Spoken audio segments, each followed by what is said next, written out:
getting my shit together. I'm supposed to start at 11 o'clock, and I was a little bit late, so I'm just getting my shit together.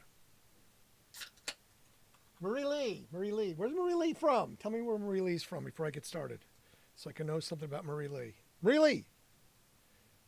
It's an awesome name. Marie Lee.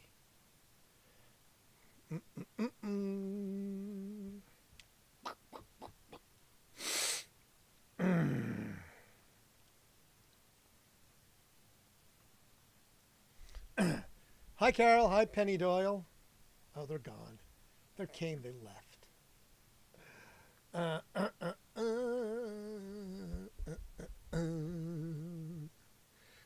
boop, boop, boop. Let's see where we're at here.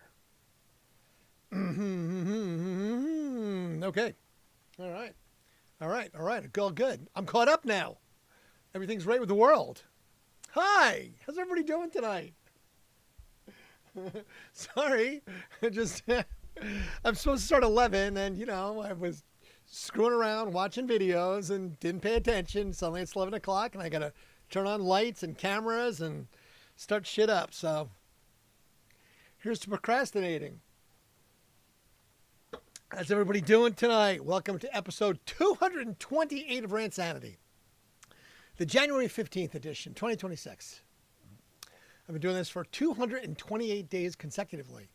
So if it was a once a week show, it'd be like 2.5 years. So, or 4.5 years. Sorry, 4.5 years. Duh. Anyway, basically I talk about music history. I'm a radio guy. I did radio for decades. So I talk about music stuff. So I'll talk about, some songs from last year, the favorite stream songs, nostalgic songs, which is great.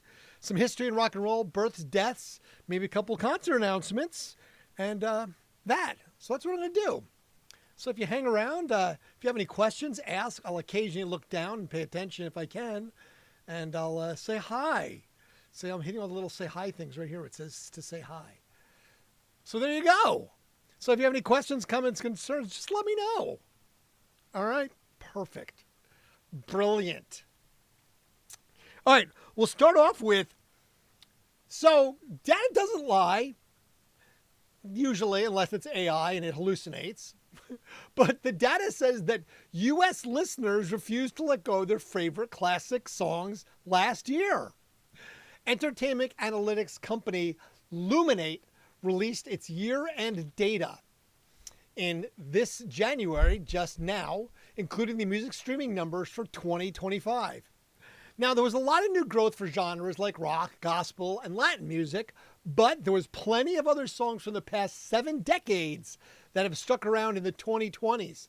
Additionally, Luminate revealed that U.S. listeners were more focused on old music in 2025 than in previous years. Amazingly, less than half of the 5 trillion recorded streams, that's a T, not a B, trillion recorded streams, were for songs released in the last 5 years. Less than half. So clearly nostalgia is having a big day last year. Listeners discovered iconic classics for the first time through social media, obviously. TikTok, a big one. But things like Fleetwood Mac's Dreams went viral in 2020 on TikTok. Additionally, old favorites came back from many music lovers. The 2020 pop revival for the past several years comes to mind. Bands like Mayday Parade and All Time Low. I mean, come on, were they really popular ever? They released new albums last year, but My Chemical Romance returned to the stage for the first time since 2022. I do like My Chemical Romance, just gonna say. So what classic tracks did the U.S. listeners stream the most last year? The answers are not actually that surprising if you think about it. Creedence Clearwater Revival, Fortunate Son, gained 137 million streams last year. The 1969 saw the highest number of streams out of songs from the 1960s. Well, nothing quite beats the goofy mishead lyrics of Bad Moon Rising about being a bathroom on the right. There's a triumphant quality to Fortunate Son that makes it a go-to classic. For the 70s, Dreams earned 388 million streams in 2025. Again, a great choice, but one most likely curated through social media and memes. Again, that's where that's happening. Where's, what happened to, The Chain? That's another one. Rumors wasn't top to bottom a No Skip album. So, just saying, in the 80s, Journey's Don't Stop Believin' with 263 million streams. This renewed popularity of this 1981 seems to carry over from 2024 when it went 18 times platinum. The Goo Goo Dolls saw a resurgence for their 1998 single Iris, earning 338 million streams. The quintessential 90s band closed out a 2025 performance on Dick Clark's New Year's Rockin' Eve for the first time in 30 years. The 2000s were presented by who else but the Killers, with Mr. Brightside of all things. Love that. Their 2004 hit earned 272 million streams last year, while in 2024 it set 2 Guinness World Records. It remains number 1 most streamed song in the UK, but US listeners never forgot the first time hearing Mr. Brightside. Do we dare go to 2010 and 2020? Not my favorite genre, but Chris Stapleton took the top spot in 2010 with his hit rendition of Tennessee Whiskey. Meanwhile, the 2020s were represented by YouTuber turned country singer Alex Warner's new single, Ordinary. I didn't listen to that song. I don't like country music. But I've told you that. If you know anything about me, I'm an alternative rock guy, so I do not like country music. I will listen to rap. I will listen to heavy metal. I will listen to classical. I will listen to ska, reggae. I don't know. Country music just doesn't do it for me. Sorry. Unless it's like Willie Nelson. Maybe a little Willie Nelson. I could do Willie Nelson. Okay. But some of the new stuff, sorry. It's just, doesn't work for me. That's all I got to say. Don't throw shade. No hate. Just my personal preference. Not a country music guy. All right. So that was it. I was a little surprised by some of the songs that were chosen. Journey's Don't Stop Believing. I don't know. And then Bad Moon Rising, Fortunate Son. Well, I guess I know where that's going. So, such is life in the big city, right? I have no news about her, but I watched a video about that Courtney Love did tonight. That's kind of what I fell in the rabbit hole one. There was this Courtney Love video from Hole. Good God, she looks like she's had a little work done, let's say. And she sounded like she may have been stoned on something. But I if I could repost it, if I could find where it was and repost it, I would. Because I was like, holy crap, Courtney. What the hell? Let yourself go, lady. That's just me. All right, history. 1961, the Supremes signed a worldwide recording contract with Motown Records, originally founded as the Primettes. They became the most commercially successful of Motown's acts and are to date America's most successful vocal group with 12 #1 singles on the Billboard Hot 100. To date. And that's from 1961. Not too shabby for the Supremes. Let's see. The Beatles performed in France. Blah, blah, blah. Don't care. 1965, Pete Townsend released the song he wrote that I Can't Explain. He wrote that when he was 18 years old with Jimmy Page on rhythm and guitar and the Ivy League on backing vocals. It went to reach number 8 on the UK chart and peaked at number 93 on the US chart. David Bowie recorded a version of this same song for his 7th studio album Pinups in 1973, along with another Who song, Anyway, Anyhow, Anywhere. So that was 1965. 1967, the Rolling Stones were forced to change the lyrics to Let's Spend the Night Together, to Let's Spend Some Time Together, when appearing on the US TV Ed Sullivan Show.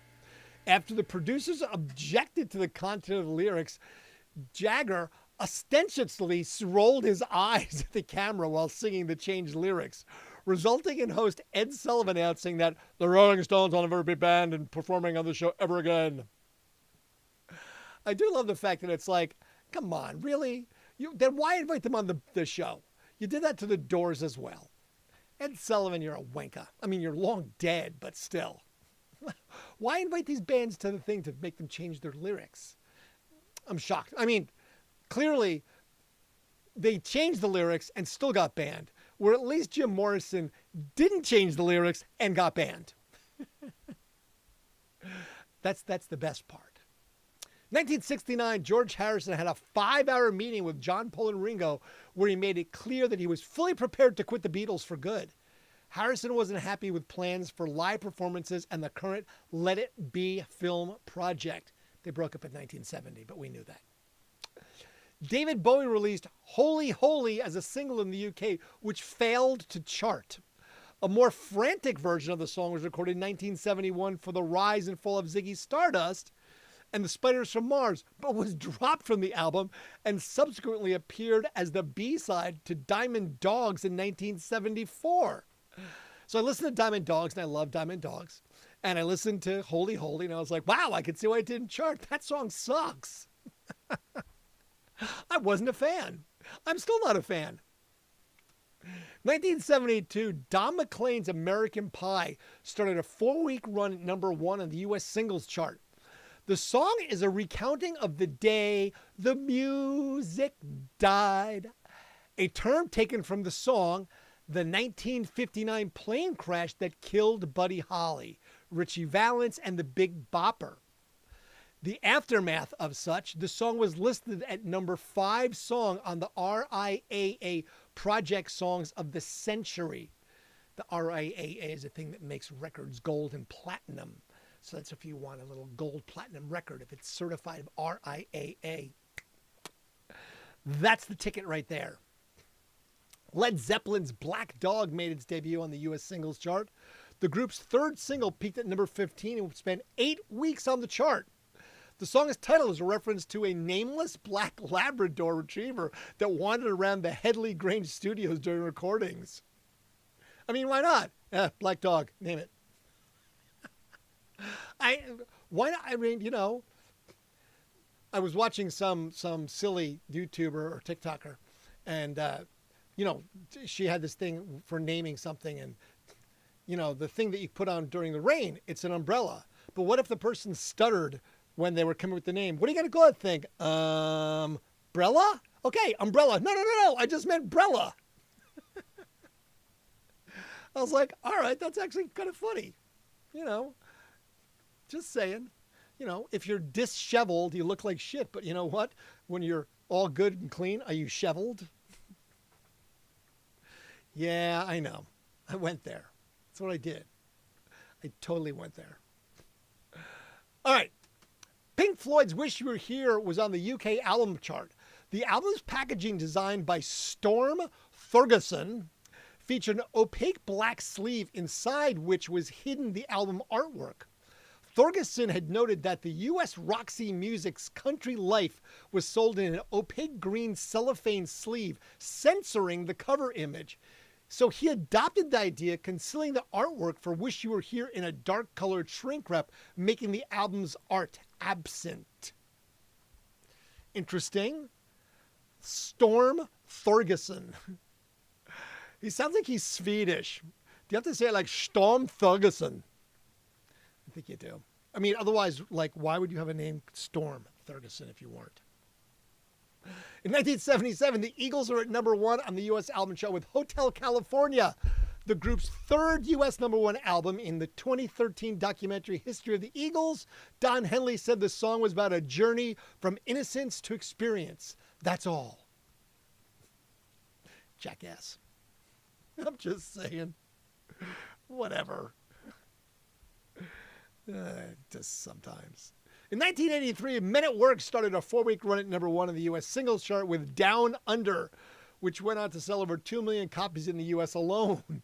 The song was also #1 in the UK, Denmark, Ireland, Switzerland, and Italy. And it was a top 10 hit in many other countries as well. I come from the land down under. I remember that song very well. Phil Collins had his first UK #1 single with his version of You Can't Hurry Love, a hit for the Supremes in 1966. Collins' version was the first track on the very first Now That's What I Call Music CD. Let's see. Dee Murray died in 1992. Okay, there you go. That's it. I'm not reading anything about Dee Murray dying. Let's see. 1994, Harry Nilsson died in his sleep. And that's it. That's all I'm reading about Harry Nilsson as well. I just don't feel like doing it. Let's see. 1988, Junior Wells died. And that's okay. Great. Yep. Nope.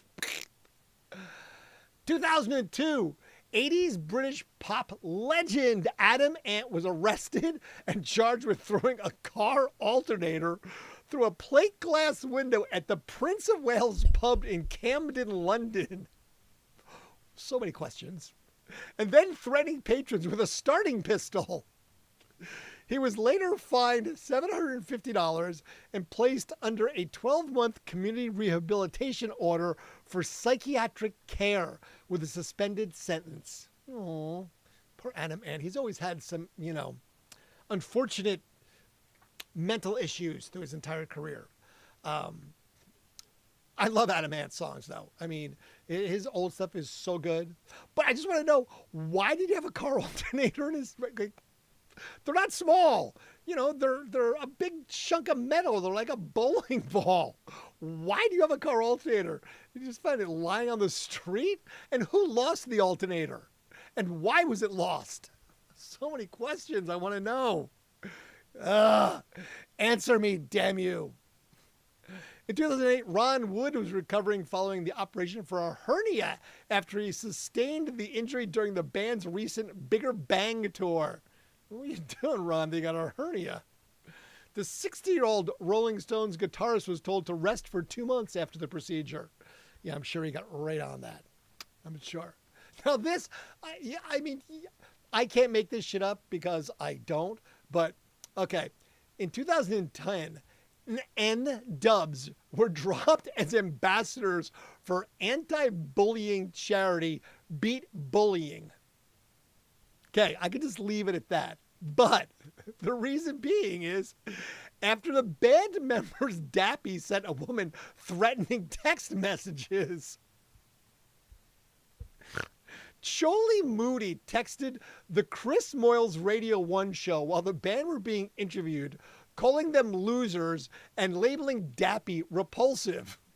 Okay, you got to hate her, big deal. Dappy sent her a text back to her the following day saying, "You gotta die."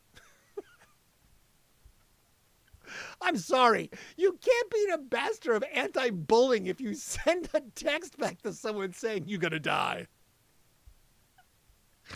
What? I mean, how do you think that's going to work for you? Come on. Really? You really thought that was okay? No one's going to find out? You work for an... Oh, man. People are just dumb. I'm sorry. I just... Sometimes the just sheer audacity of stupidity amazes me. How people actually don't die every single day, like walking. I'm going to walk and, I don't know, take a pencil and stick it in front of my eye. I mean... Anyway, Kim Fowley died in 2015. The only thing is he did manage the Runaways, the band Runaways. There you go. In 2016, 19 of David Bowie's albums entered the UK album chart in the wake of his death on January the 15th. His new album, Black Star, reached #1, and in the top 40, Nothing Has Changed. The very best was #5. The best of 1965-1974 was #11. Hunky Dory, #14. The Rise and Fall of Ziggy Stardust, #17. Best of Bowie number 18, Aladdin Sane number 23, The Next Day number 25, Low number 31, and Diamond Dogs number 37. Holy shit. 13 Bowie tracks also entered the top 10 100, led by Heroes at number 12. Also, his songs were streamed more than 19 million times on services like Apple Music and Spotify. Okay, so I guess you want to get discovered as a rock star, die. I mean, maybe they just need to pretend. Up, you died. Students go, I was kidding. Psych.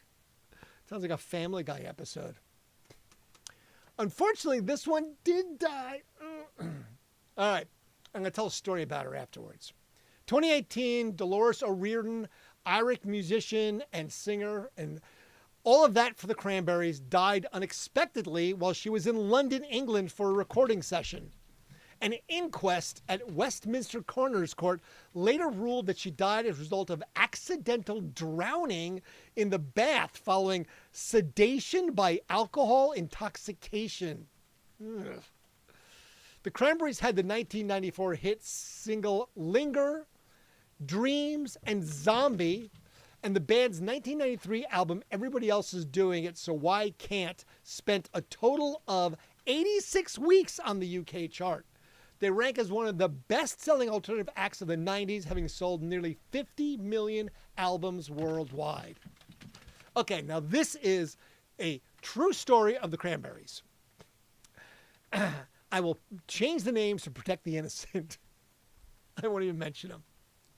So, we did a contest where a winner and guest got to sit front row, dead center, get the autographed guitar that Dolores O'Riordan used that night at the show, and it was meet the band, get the thing autographed, and it was set to be recorded for MTV Music.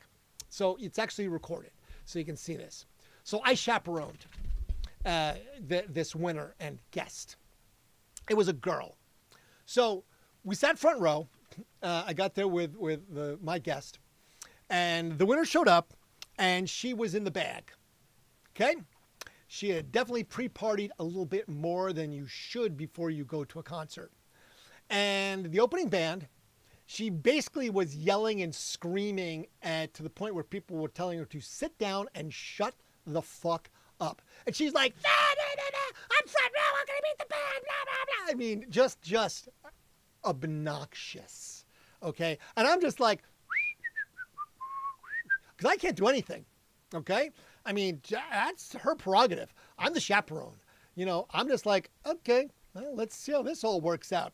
So for the entire opening band, the entire intermission, she was off the chain. And her friend was mortified. And I mean, like, I felt so bad for this poor girl. She was just like head down, like, Lights go dark. Cranberries hit the stage. She blacks out. And I mean out cold, sitting there, head down. Her friend leaves, just gets up and goes away. The audience members are like, yelling at her, passed out, pointing at her. And I'm just sitting there like, okay, alrighty then. This is going to be interesting. So she was out the entire show. At one point when they're filming the video for MTV, you can see there's no one standing because everyone's standing because they like did it a second take. Like, okay, we're filming this one. So everybody just, she's out. I mean, she is just snoring, passed out, wasted. So after the show, her friend picks her up. Clearly she wasn't going backstage. That was not going to happen. So I went backstage with my guest, said hello to the band, got the guitar autographed, and went back to the radio station. The next day, we called her up. So me being the snarky ass that I am, I went down to Staples and I picked up a little pack of notes. They're the pink ones that you get that you use if you're a secretary. And I wrote the set list on one of these little pink notes and put it inside the guitar case. So she came down the following day to come pick it up.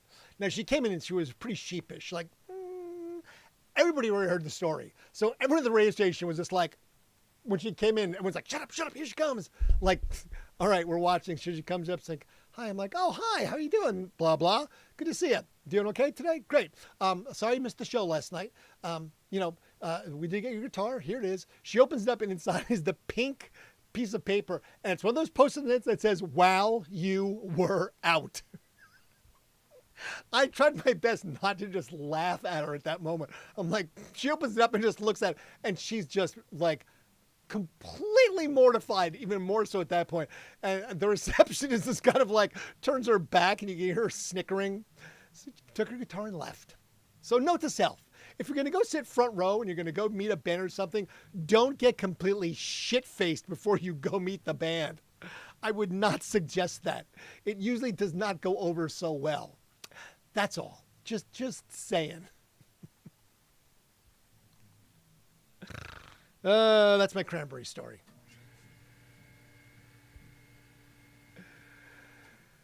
All right. So I normally now one's going to do some birthdays, but you know what? So it's Pitbull's birthday, right? And what does he do on his birthday? But he announces a North American tour with I'm Back tour with Little John of all people. Now, I have to tell you, I did see Pitbull a couple of years ago. It was actually pretty fun, okay? The crowd was really into it. He actually was quite entertaining. I'm not going to lie, I had a lot of fun at the Pitbull concert. So I would definitely catch it again. Just saying. Like I said, I got no hate. Just not a country music guy, but Pitbull was fun. So if you can, go for it. Anyway, the newly announced tour dates just today, produced by Live Nation, kick off on May 15th in West Palm Beach, Florida. Highlights from the newly announced dates include the Hollywood Bowl, Hershey Park Stadium, Northwest at Jones Beach Theater, and more wrapping up on September 27th at Mystic Lake Amphitheater in Shakopee, Minnesota.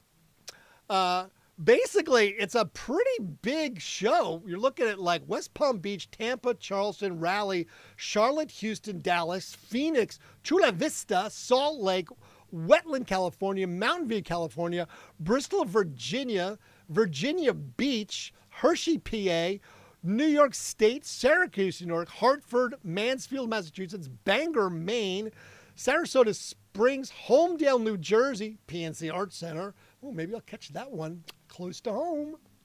Toronto, Clarkston, Grand Rapids, East Troy, Tinley, Illinois, and then I see he's playing back-to-back shows, Riverbend in Cincinnati, and Blossom, 9/16.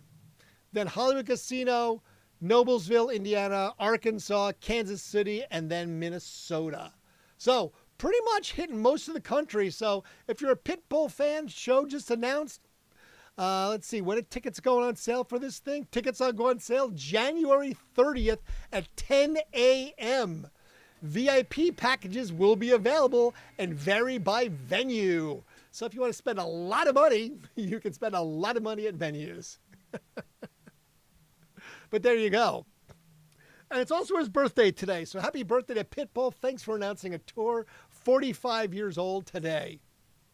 I saw there was another tour announced, and I was like, okay, I could also just announce this one. This one just got announced today as well.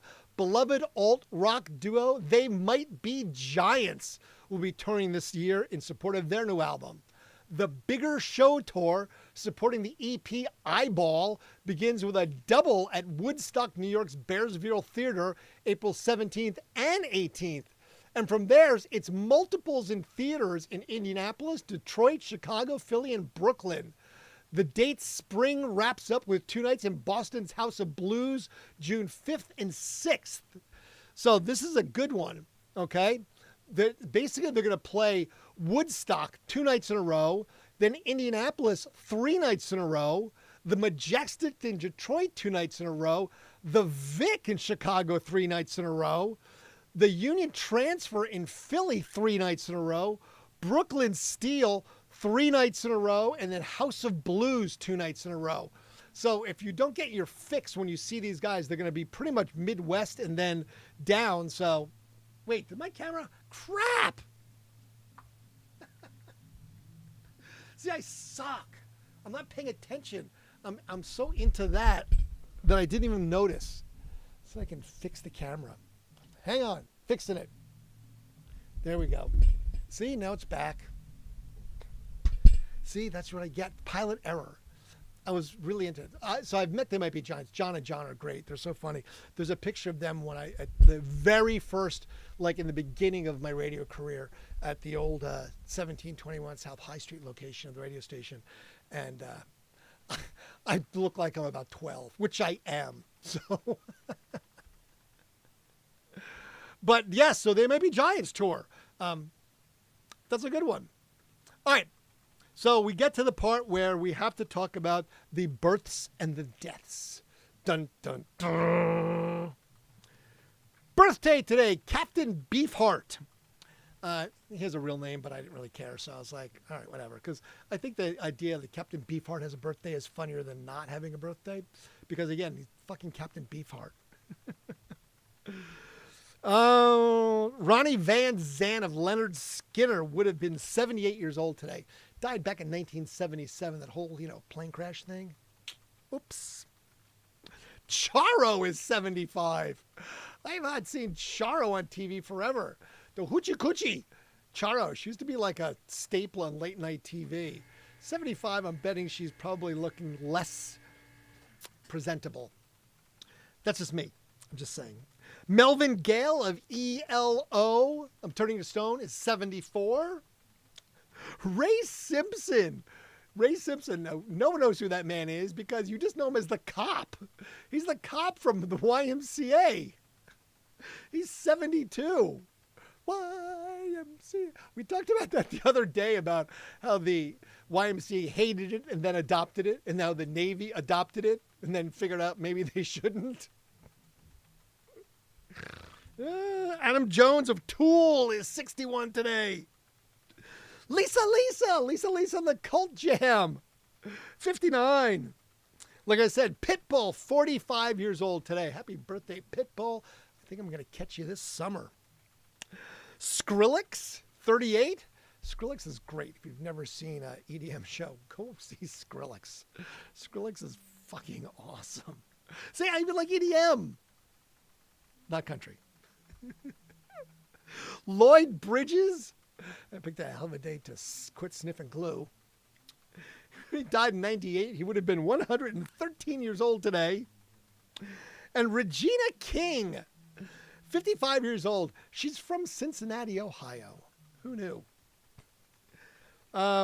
Let's see. A few deaths that I didn't talk about. Ray Bolger, who was the Scarecrow in The Wizard of Oz. Now, I was like, wait a second. I just talked about Ray Bolger the other day because it was his birthday. He was born on January the 10th and he died on January the 15th. So he falls into that category of 10% of people that die close to their birthday because 5 days is definitely within that close percentage. So he made it to his birthday. He made it to his 83rd birthday and then he didn't. Dolores O'Riordan, Cranberries, told you that story. She died at 46 today. Carol Channing. Oh, Carol Channing. I loved her voice. She was always so funny. 97 she would have been. She died in 19. Dan Haggerty. Grizzly Adams. He died in 16 at the age of 73. I didn't even remember Grizzly Adams. So I was like, wait, Grizzly Adams. I'm like, holy shit, that's right. There was a story of a man who had a bear as a pet. I don't know, but that has some weird connotations to it. I'm just thinking. That's just me. And then Rocky Johnson. He died in 2020. At the age of 75, he is Dwayne "The Rock" Johnson's dad.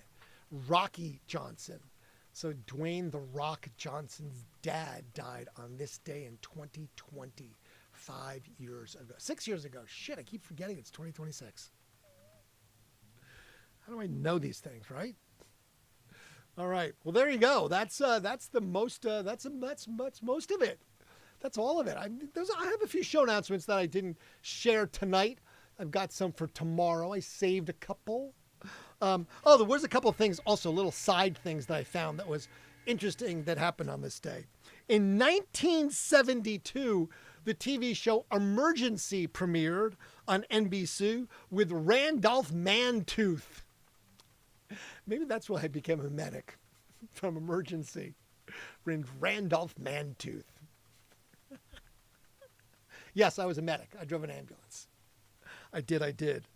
1974 on this day, Happy Days premiered. Hey, the Fonz.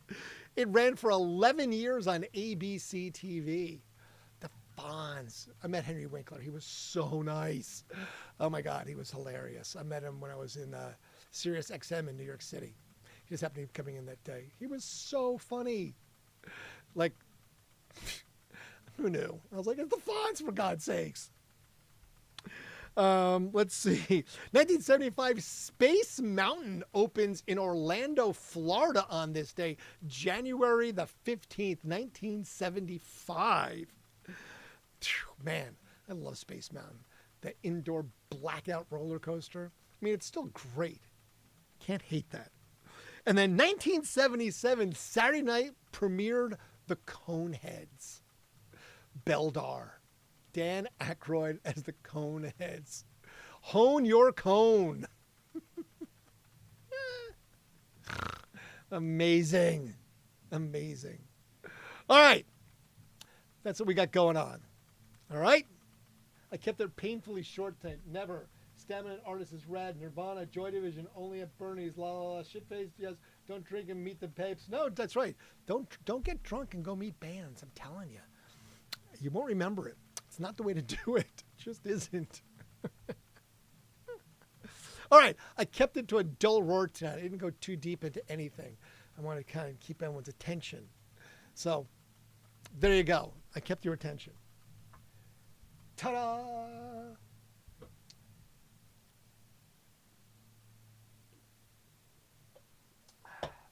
All right. I don't know where you are, but it's shit-ass cold here again. It was like, 60 degrees the other day, a couple days ago. There was like 45 the other days. I was working outside like, it's great. It was 20 today. It's supposed to get colder again. I'm like, man, Ohio is bipolar. It just needs to get its shit straight. If it's going to be winter, just be fucking winter already. Just be winter the whole time. Like ice, snow, hell freezes over and stuff. Don't give me like 60 degrees. The plants are like, oh, cool. No, go back underneath. It's time to die because it's freezing cold. So I'm just not happy. But that's what happens. So, anyway, on that note, I'm going to leave you all fine people to do your own devices because it is tomorrow, Friday. And I am supposed to go see G Love tomorrow night. So I might be a little bit late. I'll let you know. Because basically I won't start the show on time. I guess that's how I'd let you know. I just won't be here on time.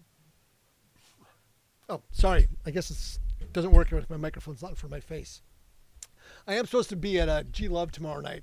So if I do go, you'll know why I'm late because I'm at the concert and I haven't gotten home yet. So if I'm late, that's the whole reason. So I'll still try and be here and be on time, but we'll see.